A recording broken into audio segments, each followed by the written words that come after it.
Addicted to creating. Right.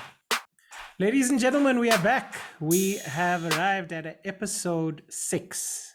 I can't believe it. It's been just a couple of weeks that we launched this podcast series, and I'm extremely excited that we've arrived at episode 6. Firstly, a huge thank you to all our subscribers, to everyone that's hit the like button, shared comments, encouraging emojis, and just anyone that's been of general support to this podcast. A really, really huge thank you to you. And speaking of support, today's guest is a gentleman that certainly supported me during the early part of my career and at various times throughout my career, my 20 plus years in telecoms. He's someone I worked with, someone I worked for, and he's currently the founder and CEO of My Techie South Africa. He is known as the Hoff, a real classic. That's what his Twitter handle says. So without too much of delay, let me introduce you to Andre Hoffmann. Welcome, Andre Hoffmann, to this episode or this edition of Addicted to Creating. Good evening, Suren. Good evening to your listeners. It's a privilege and a pleasure to join you this evening. Wonderful. So I'm going to start by just painting the picture here. So I know it sounds like one of Rose's stories from the Golden Girls. I know it's going to sound a little bit like this, but let's take you back to the year 2000, and it's Cato Manor, Durban. And that was my first role at Telkom. I started as an engineer in training, and that's when I commenced with my formal career in telecoms. Andre was one of our mentors at the time, which was part of the Telkom mentorship program. And it was a great program for the simple reason it gave us exposure to so many different areas. And I think at the time, and I think I told you this, we probably took it for granted because we didn't realize how people tended to stagnate in one particular role.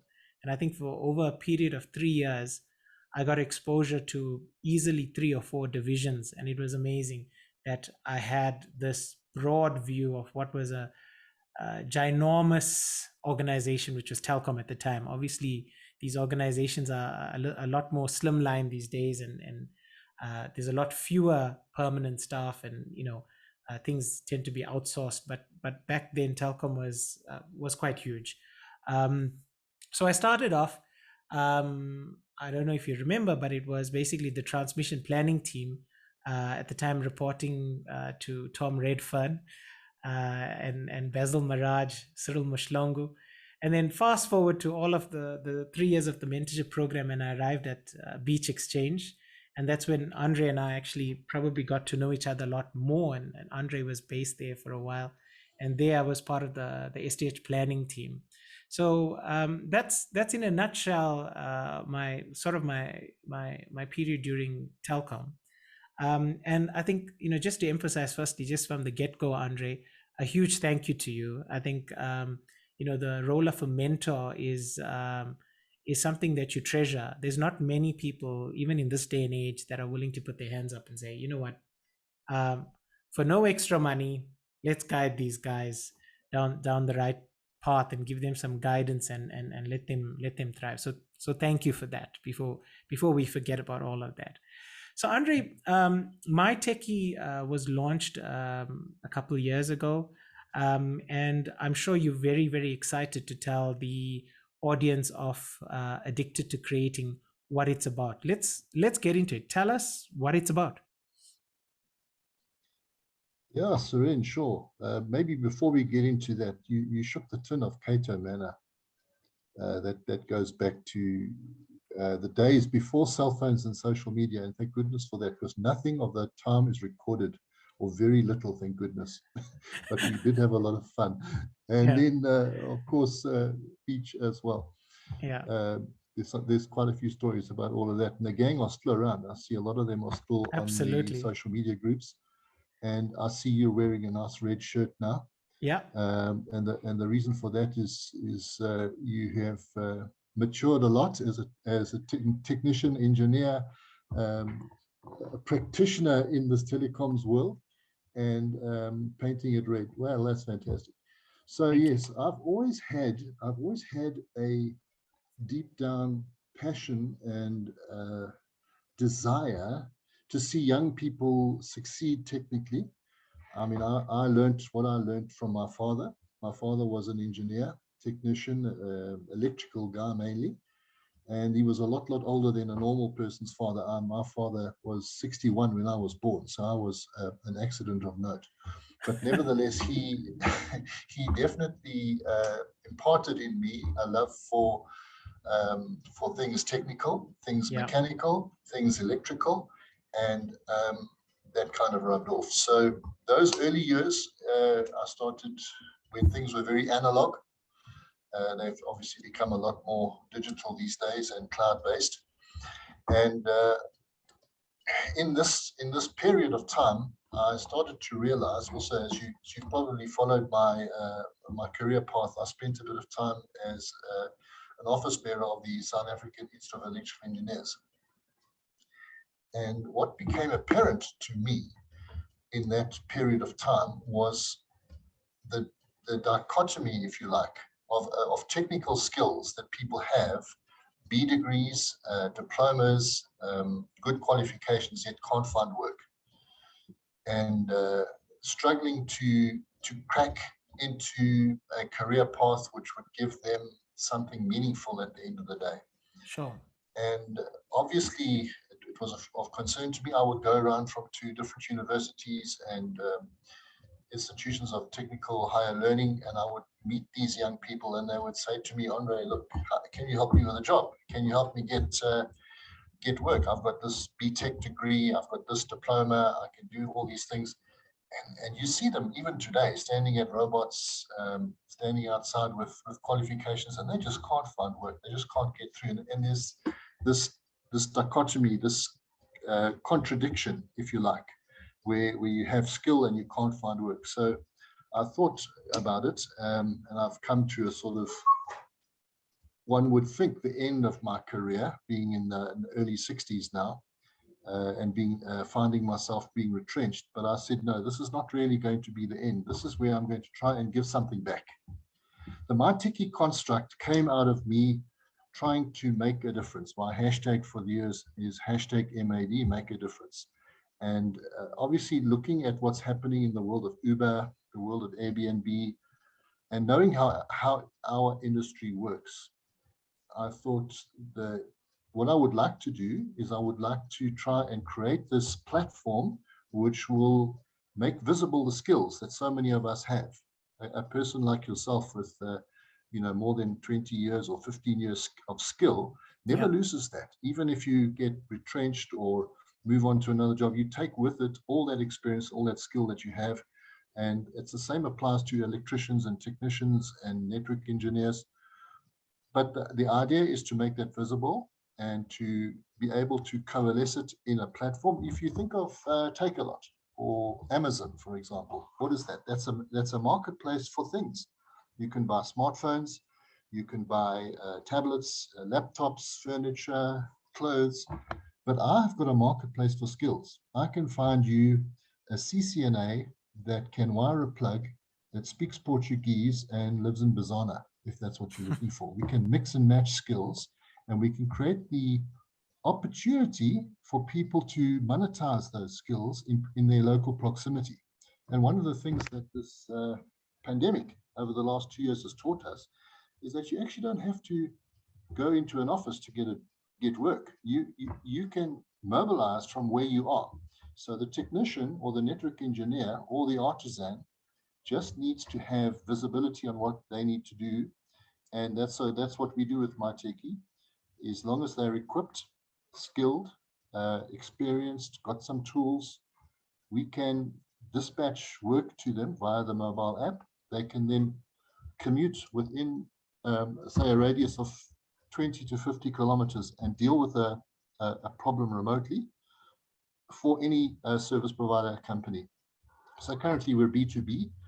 And what I learned in the early days, because I started this business in 2019, and we all know what happened in 2020, it just went pear-shaped. But I quickly realized that electricians, for example, are very good resources to use in our fiber industry. Why? Because they have great hand skills. They've Sure. been taught how to, safety, health and safety is very important to them. They go through a rigorous process of training in terms of getting a trade test. So to upskill them a little bit and teach them fiber or teach them routing, they become a very versatile resource. And reciprocally, what I've also discovered is that we can pair them up. One of the key problems that we faced when we started My Techie was individuals would come to me and say, I've got this certification, I've got this skill, but I don't have a bakkie, I don't have the working capital, I don't have the entrepreneurship capability, I do need a job. But I said to them, okay, let's team up. And because we use a proximity-based system, we can find somebody that's close to you. And we've done this a couple of times. You'll find a fiber-based router technician, and within two to three blocks, you'll find a DSTV or an electrician. They pair up. They might not have known each other, but together they can actually form a team and earn money. Yeah. And that's what we've been doing. So that's how we've made a difference. And we've been lucky enough to get some support from some of the local service providers, and that's slowly growing. Unfortunately or fortunately, the pandemic helped us in a way, because what it did was it gave us the space to make a few mistakes and to fix our systems. I didn't go and build a software platform from scratch. Obviously I wrote out a URS, but it's more of a straw man. It's more of a chassis on which we'll build a lot of functionality as we grow. Yeah. I'm observing a lot of things that are happening in the market, and I'm trying to create something on a continuous improvement basis. So that's why you'll see, if you look at our YouTube channel, some of the testimonials, you'll see there's a young lady electrician from Tshwane who joined us in the early days of the pandemic. We managed to get her some training on optic fiber and some other skills, satellite skills and the like, and she's doing extremely well in the local community. And you'll know, South Africa, we come from KZN, where the community is very important. And you can't just Absolutely. go into KZN and just start working. You have to engage with the community. And that's one of the strengths with what we do, is we start with the community. We say to the community, what technicians do you have? What people do you have with technical skills that we can use to bring technology from service providers, and that you can take ownership of in your communities? And that's why we're having a great impact in areas like Mamelodi, in Soweto, in the townships around Gauteng, where we're busy doing work. And hopefully we can do the same in the other provinces. So, Andre, I want to come in here because what really appealed to me as I researched My Techie is this whole concept of partnering. I think that's great. Is that one of the ways in which a technician who's may not have a specific skill can also, apart from maybe like resources, maybe the guy doesn't have like the tools or transport or whatever, is that another way that you can fill that gap, that knowledge gap? If somebody doesn't have certain type of certification, you pair him up with somebody in the local proximity that has that knowledge. Does that also work in that model as well? Yeah, that's precisely what the sort of model I like to use is Lego. Yeah. Lego is a block system. And what we do is we look at what the client wants. And if you look at the specification of a fixed wireless access service or a fiber service that requires, say, this certification one and two, one or two skills and a certain amount of tools. And then I look at the technicians around that proximity, and I find the minimum number of technicians that can match that job spec, and I team them up. So you can get 2 to 3 technicians can do a job, because the one's got the bakkie and the tool skills and the working at heights, and the other one's got fiber splicing or router configuration. And that teaming up is one of the ways that we do to help them make money. But then we don't stop there. What we do reciprocally is, after the job is done, we say to technician one, look, the gap in your knowledge is skill A, for example. here are a couple of training providers that we recommend. Why don't you consider doing these micro courses to improve your what we call opportunity density? So Yeah. we do two things. We help them monetize the skills that they have, and then we do a gap analysis and we say, okay, uh, improve your opportunity by doing 1 or 2 extra little micro courses. Today, I don't believe it's about going to university for 3 or 4 years, coming out of it with your B degree or your honors degree. You're in debt to a couple of R100,000 and you're struggling to find work. Maybe that was the case in some years past, and certainly let me not presume that that's irrelevant. It's certainly still relevant, but you need a lot more people with micro skills. For Sure. every network, for every engineer that you have, you probably need 10 or so technicians to change the light bulb. But Yeah.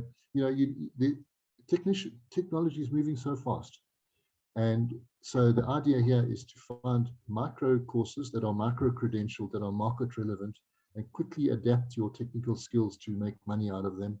And if you look at this, I spent a lot of lockdown looking at CVs, and I look at CVs very differently now. I look at the CV and I say, what is monetizable here? What can we use in this CV? What is, and you'll find with every individual, there's at least 10 or 15 different things that are of value. And language is another huge value proposition. And you'll find a lot of our young technicians in network engineers in South Africa speak at least 3 to 4 languages. And that's a huge bonus for them. And that's one of Yeah. the things, one of the reasons why I personally am still very optimistic about South Africa and Africa in general, is because we have a very young population, a very trainable population, and actually quite a lot of youth skills. And I believe we can become the resource for global projects if we want to in Africa. So, when a prospective technician wants to get onto the platform, tell us a little bit about My Techie. Is it available both on Android as well as Apple? And also, I know that the obvious question that's begging is around the consumer space. What are the roadmaps for that in terms of taking it in a consumer space? Yeah, so to start with, we've gone B2B because that's my area of expertise, and the businesses that we're dealing with are the telco service providers, the internet service providers, the energy service providers, and the like, and then the small and medium enterprises, the SMMEs, and even some of the sole proprietors, and that's the B2B. The roadmap from there into consumer space is definitely on the table. It's on the cards. There are a lot of apps out there for find a plumber, find an electrician, find a pool guy. There's at least 10 or 15 of them out there that are, I call them yellow pages apps. Yeah. And the idea was not to, we aren't going to avoid that. We will go down that road. In fact, we have done a little bit of consumer work, but I wanted to first get an anchor tenancy going where there was a sustainable revenue stream, because the idea here is to keep those small enterprises viable commercially and then fill the gap with consumer capability. So we haven't gone consumer first. Yeah. We've gone B2B first, get them to be viable, get them to be sustainable, and then we start monetizing consumer space, because as you know, IoT is coming into people's homes, smart homes, smart energy, smart devices. And as much as that is paint by numbers, it's quite a thing for people to understand. And Sure. at the edge where we play, the opportunity is there for the technicians to be able to interpret a lot of that tech for the consumers. We Okay. are busy with a couple of projects that are coming up in the area of consumer edge smart energy, as well as industrial projects where temperature control and things like that are happening. And the idea is for us to give the technician the ability to do multiple things. So they might be able to do electrical, fiber, router configuration on the edge, IoT, Wi-Fi, and all of that. It enables them to put food on the table. Then one single company doesn't have to have the pressure on them to keep food on the table of their technicians, because it can be at the edge anyway, it can be white labeled and they can all have an opportunity. And depending on how the market goes, which way the wind is blowing, the opportunity is there for the technician to understand it, interpret it, and take ownership of it in their communities. So we will go to the B2C space.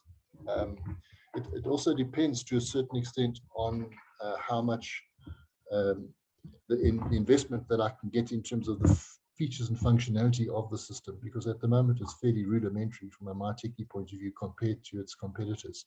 Yeah. We're not as slick, but like I said, we're building this from the bottom up, and we're building very strong relationships in the north and south and east and west from a individual point of view.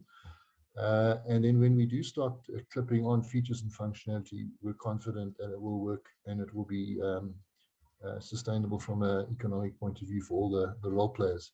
One of my underlying philosophies is stakeholder optimization.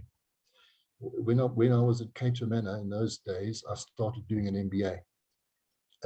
And one of the things that they teach you in these MBAs is they teach you to maximize shareholder value.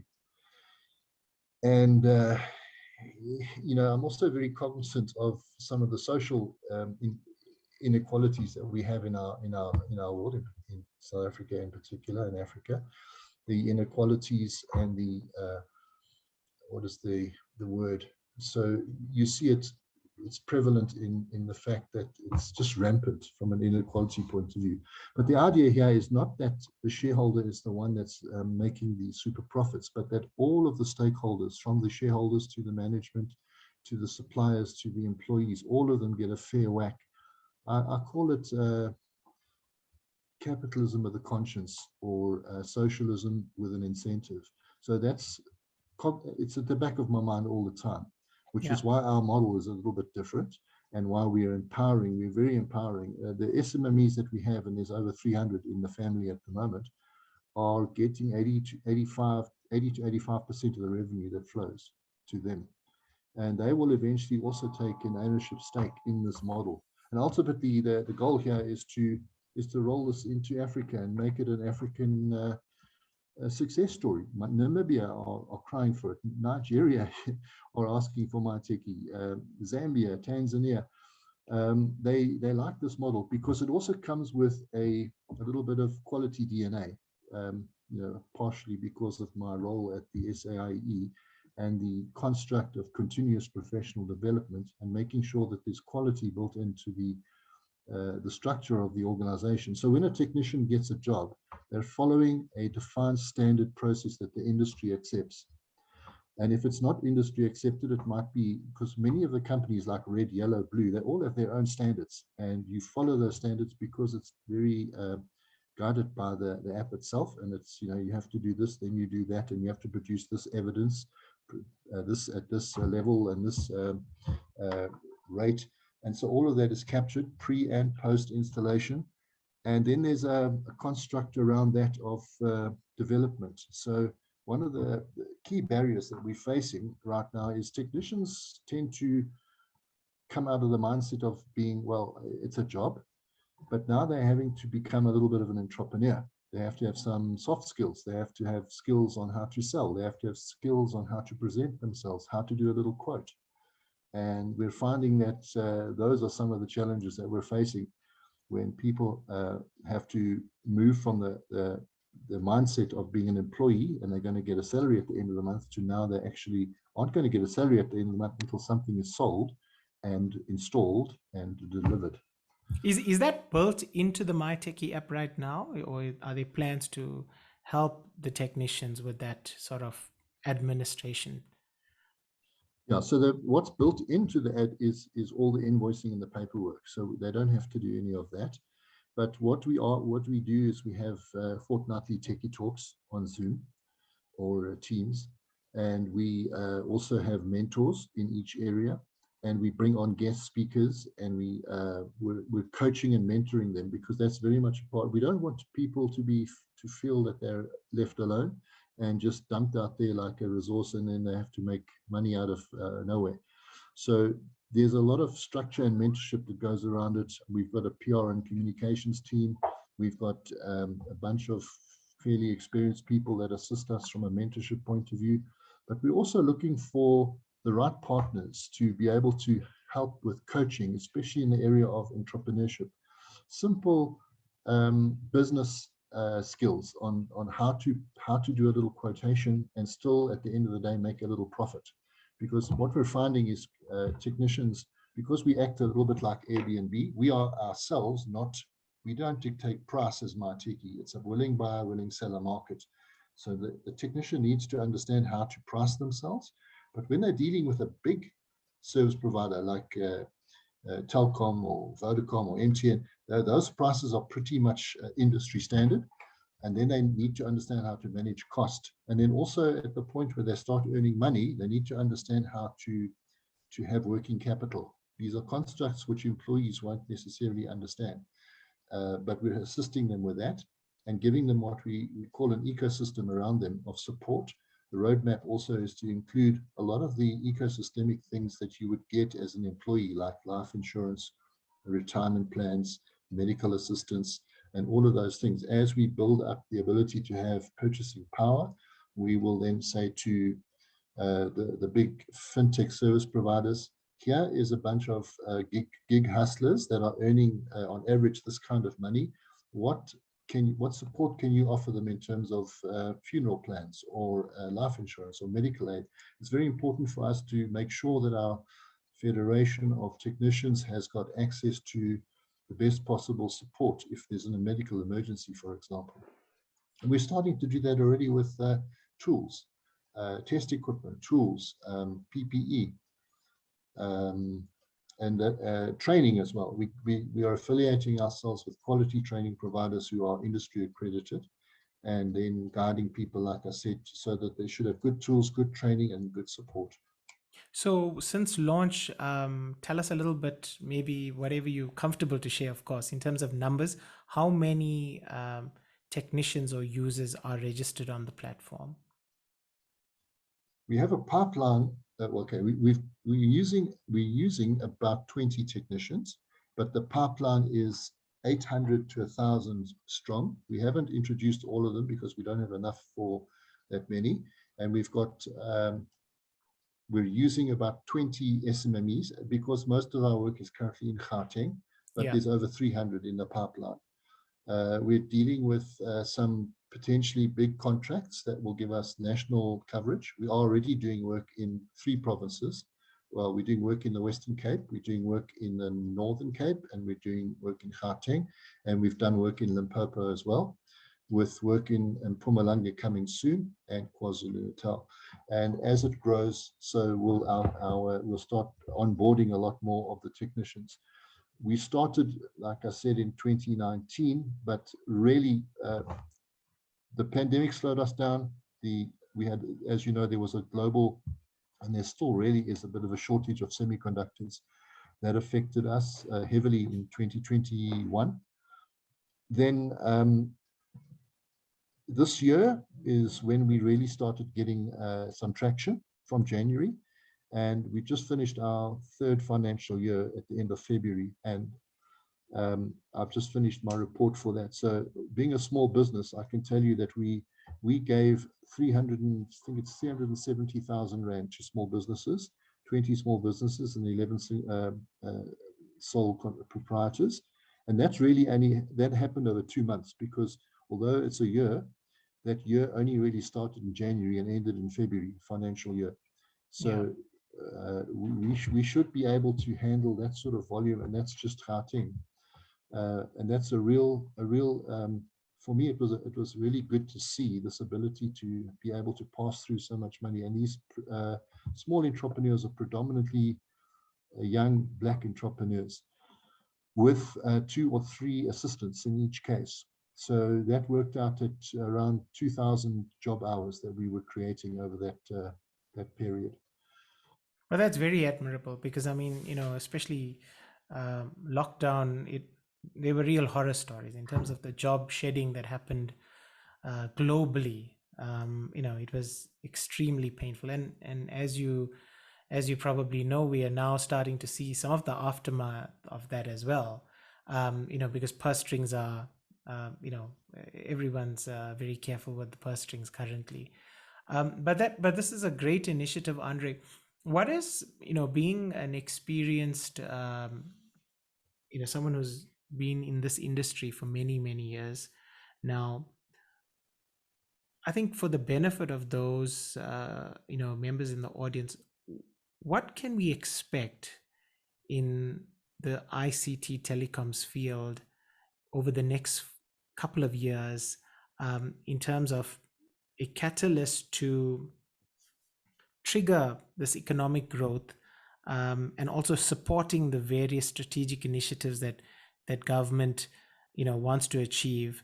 How do you see ICT playing that role? Obviously, it's a pivotal role. And what would you like to see, even from a regulatory perspective, to happen to create more of these sort of opportunities for, as you coined the phrase, more techpreneurs to be prevalent in the country? What's your thoughts on those? Yeah, well, we've seen how the pandemic has suddenly put a spotlight on the internet as a medium of survival. People have had to work from home, and people are now studying from home. But unfortunately, we still very much form part of the digital divide in South Africa, and a lot of the investment in the internet has gone into the traditional high-level LSM areas, and we need to crack that nut still. And that's where the opportunity comes in. There's still a huge amount of broadband internet capability that we can benefit from in this country. I think we did a session on the last Digital Council meeting where we had a session about the township economy and how the internet's affecting that, and also in the rural areas. One of my jobs, as you might recall, was with the state-owned enterprise, Broadband Infraco, which is probably one of the better state-owned enterprises, which had a mandate to try and unlock that. It has done fairly well, but there's obviously a lot more it can do. So they, what we're trying to get to here is we're trying to get the internet further and further to spread into townships, rural areas, beyond just the suburbs that it currently is in. And we're finding that this is opening up an opportunity for people to work from home, either in the call center industry. And I'm saying go beyond that, because the tech that comes with it, once you've got a broadband connection, there's a huge amount of IoT that can start happening. It really creates a sort of distribution, right? Because previously there was always the focus for people to rush into the metropolitan areas. So by having this out there now available in the townships, it creates more economies, right? It unlocks the intellectual property that those people have. I don't know if you remember, one of the things I did when I was at the SAI is I brought a young American guy, 16 years old. He lived in Colorado, in the deep rural part of America. And what he did was he had developed a robotic prosthesis using 3D printers in his room. All he had was a good internet connection and access to good knowledge at universities, and he was able to do that in a rural area. Sure. And the idea there was to say, in South Africa, how much talent do we have in those rural areas that we don't even tap into because we don't know it's there? Absolutely. People with ideas, people with the ability to solve problems, that if we could just unlock the internet around them and give them access to the knowledge in the big universities, we might have we do have a wealth of information potential there. So we are involved in a couple of township projects at the moment, which is creating the opportunity for the township techies to take ownership and bring not just the internet, but also all the benefits around the internet. We had situations where a guy was he's a distiller of gin, and he was one of our first installations, because you can't sell your product if you don't have a means to sell it and a medium to sell it and all of those things. So the economy will trip over excessively if we have this, and we understand the limitations of mobile. I mean, mobile is great, it's expensive, however data is expensive, but you really do need that always on broadband connection that you can eat as much as you like to be able to perform successfully in a business. The other challenge, of course, we face in South Africa, which is hampering us, is load shedding. So obviously, that also creates an opportunity. So if your internet is important, then what about a little UPS? What do we need to keep your broadband up for the 2 or 3 hours that you know you're going to be load shed every now and again? And that's also creates this other little opportunity for us to get people to move just from telecoms to a little bit of electrical, understand DC, understand a bit of solar, then understand how to bring that all together. So you would have clients that are looking now, and I imagine with this focus on energy, people who or businesses, let's just say, that need to have the backup supply established. For example, if they want an inverter for their office, you'll be able to connect that opportunity to the appropriate technician as well. Yeah, and generally it's a team. So you'll Yeah. find the team's got an electrical skill and a router skill and maybe a fiber skill. And what we're also connecting up with is the various suppliers of the OEM equipment. And we're finding, a good balance across those things. We're involved in quite a nice smart energy rollout project this year with a big JC listed company, which will assist us with really understanding and learning the construct of energy management from an IoT perspective. So even today, there's devices that you can procure from the local hardware vendors, but it does require a little bit of understanding on how to configure them, and then get it to work on your phone so that you can manage your geyser, you can manage your swimming pool pump, you can manage your air conditioner, or in your case, your crypto mining kit.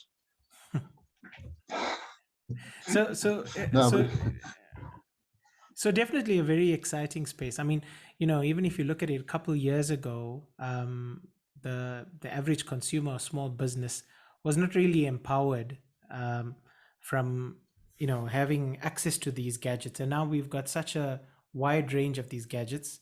And like you said, sometimes it's easy enough; it can be plug and play, and sometimes what you need that skilled technician to come into, who's got the necessary tools, so you don't have to use your two-way sticker and actually come in and do a proper job. So so with that, one of the themes that we try to cover in this podcast series is obviously the creative aspect. And as you're aware, I'm a huge music lover. So as we draw, close to this episode, Andre, firstly, thank you very, very much for making time for this. It was a real pleasure having you on board. I'm curious to hear, and I'm sure the audience as well, in terms of what makes you tick. What are you listening to at the moment in terms of music? To try and dull my all the bad news that we're having at the moment. Yeah. Yeah, some good jazz. Lovely. One of the best investments I think I made, and I shouldn't be promoting products, but I pay a subscription to a music provider so Yes. that I can avoid the adverts. And the nice thing about this particular music provider is that it starts to learn my genres that I enjoy, Absolutely. and it feeds me this music, and I can switch off. I can put my headphones on, and I go into a whole new world, and I'll listen to some good jazz or some Dire Straits or Awesome. a couple of old time music, and then it kind of gets my mind space cleared, and I can face the next challenges. So I recall a Facebook post with you holding up was it a saxophone or was it a trumpet? I can't remember. So I'm trying to figure out, do you play an instrument? And I play the fool. No, I see myself as a bit of a percussionist, if anything. I might have. So basically, that's a no, because this is percussion, Andre. Yeah, the percussionist. So I've got a drum set. All the percussionists hate me right now. I am really joking, guys. Percussion is an expertise on its own. That was me kidding around. I don't play the sax. That was just a picture for the fun of it. No, that's but cool. I've got a few percussion instruments that I break out when you're having a party. Wonderful. So Andre, as we close, thank you so much for making time once again. And I wish my techie all the success over the next couple of years. Really looking forward to seeing its growth, and to see it climb in the rankings in the various app stores. It's a fantastic concept. As a few parting words, how would you? I'm going to leave it to you for a message to the Addicted to Creating audience. Some final thoughts, Andre? Suren, yes, thanks very much for the opportunity. And to your Addicted in Creating team, creativity is what gets us awake in the morning. We can't be Absolutely. doing the same thing all the time. So we look forward to seeing things being done differently. My hashtag is make a difference or make a decision. And we will be creative. We're going to be disruptive in this industry. We're going to make a difference. And it's only through the kinds of people like ourselves and like you who are trying to shake the tin a little bit Yeah. that will make a difference. Looking around the back of your office there's quite a bit of creativity that you've put up on the wall there. So I do appreciate that. Thank you very much. And thank you also for what you're doing. And thank you for your continued support. It's an absolute pleasure. So, ladies and gentlemen, with that brings a close to episode 6. The theme of this episode is really creating techpreneurs, as Andre coined it. I don't know if there's a copyright on it, but nevertheless, we'll give him the credit. Creating techpreneurs, and that's exactly what my techie essay does. So please, Andre, as a final, we forgot to actually cover this. How does our audience get in contact with my techie? So we start with our website, mytechieSA.co.za. There's a Yeah. host of information there. We've got a Facebook page. We've got a Twitter channel that you can follow. And if they want to find out more, there's buttons that they can push on the website that will get a response from one of our team. And that's the start. And they can also talk to me directly. My email address is on the website. Wonderful. Thanks again, and good night, good morning, depending on the time of day that you're listening to this. Have a fantastic time, and we look forward to welcoming you to the next episode of Addicted to Creating. For now, goodbye and enjoy. Thank you. Addicted to Creating.